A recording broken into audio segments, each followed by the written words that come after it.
आज तक आपने फिल्मी आकाश के छोटे से लेकर बड़े तक न जाने कितने सितारों के इंटरव्यू लिए होंगे, और हमारे लिए ये बहुत सौभाग्य की बात है कि आज हम आपका इंटरव्यू लेने जा रहे हैं। तो इस इंटरव्यू के बाबत ही मैं पहला सवाल पूछूंगा, और वो ये है कि आज तक आपने अंदाज से कुल कितने लोगों के इंटरव्यू लिए होंगे?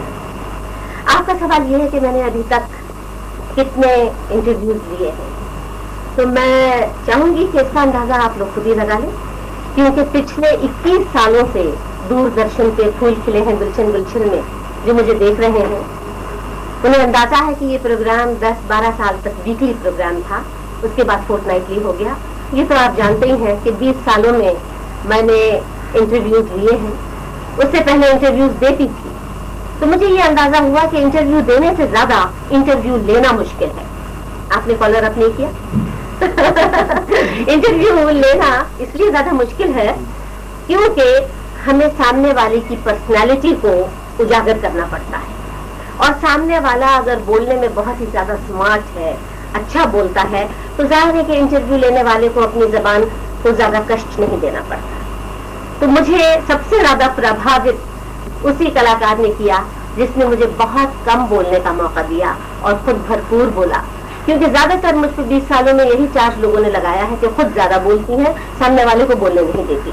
लेकिन मैं आपको बता दूं कि ये मेरी मजबूरी थी, मुझे ज्यादा बोलने की आदत बिल्कुल नहीं है, मजबूरी में ज्यादा बोलती थी। अब आप सोचिए कि अगर मैं आपका सवाल का जवाब सिर्फ हाँ और ना में दूं तो आपको ज्यादा बोलना पड़ेगा।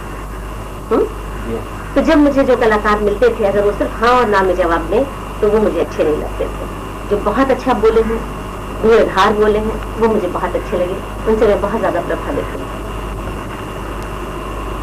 इनमें से चंद लोगों में से किन्हीं का नाम आप गिरा सकती हैं, बता सकती हैं? अब 2000 लोगों में से नाम गिराना तो बड़ा मुश्किल है, लेकिन फिर भी नरगिस जी, शम्मी कपूर, विनोद खन्ना, संजीव कुमार, मौसमी चटर्जी, नूतन जी, तनुजा जी, जगदीप, मैंने देखा कॉमेडियंस बहुत अच्छे रहे। शत्रुघ्न सिन्हा। दूसरा सवाल इसी इंटरव्यू के बाबत, जब कभी आप किसी शख्सियत का इंटरव्यू लेने जाती हैं तो इंटरव्यू के पहले सवालों की रूपरेखा उसको बता देती हैं या बस इंटरव्यू में छूटते से सवाल दागना चालू कर देती हैं? ये काम दागने का आपने शुरू किया है, आपने हमें बगैर बताए हुए दागने शुरू कर दिए सवालात। लेकिन हमने फिर जब जिसका इंटरव्यू लिया है उससे पहले एक डिस्कशन रखी है, उससे पूछा है, उसे बताया है, सवाल लिखे हैं, और उसके बाद ये कहा गया है कि इनमें से जो सवाल आपको पसंद नहीं आते वो आप कटवा दीजिए और जो अच्छे लगते हैं वो रख लीजिए, या अपनी तरफ से अगर कुछ ऐड करवाना चाहे तो हमें बताइए, हम अपने अंदाज में पूछ लेंगे। बहुत बहुत धन्यवाद तबस्सुम जी। अगला सवाल मैं रंगमंच, टीवी और फिल्म की दुनिया के बारे में पूछता हूँ। इन तीनों क्षेत्र में आपने भरपूर कामयाबी हासिल की।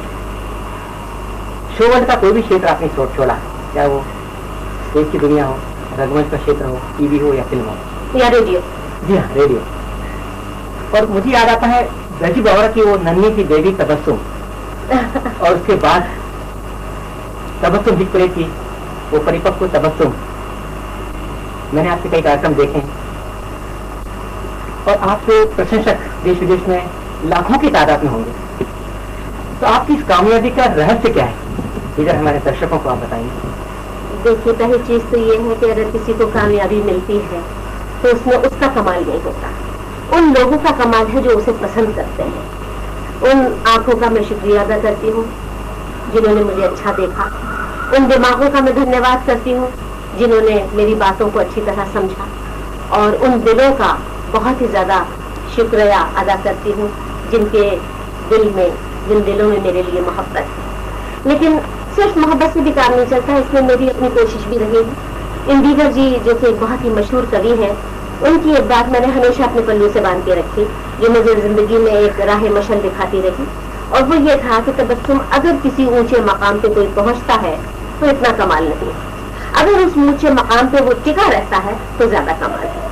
और टिकने का राज उन्होंने मुझे ये बताया था कि जमाने में जो काम दूसरे करते हैं उससे ज्यादा अच्छा काम करो, वक्त पे पहुंचो, और जितना पैसा लेके दूसरे काम करते हैं उससे कम पैसे में आप काम करिए। मैं आज भी जब भी मेरी कोई रिकॉर्डिंग होती है तो मैं ये समझती हूँ कि आज पहली बार मुझे परफॉर्म करने का मौका मिल रहा है और मेरी तरफ से किसी को शिकायत ना हो।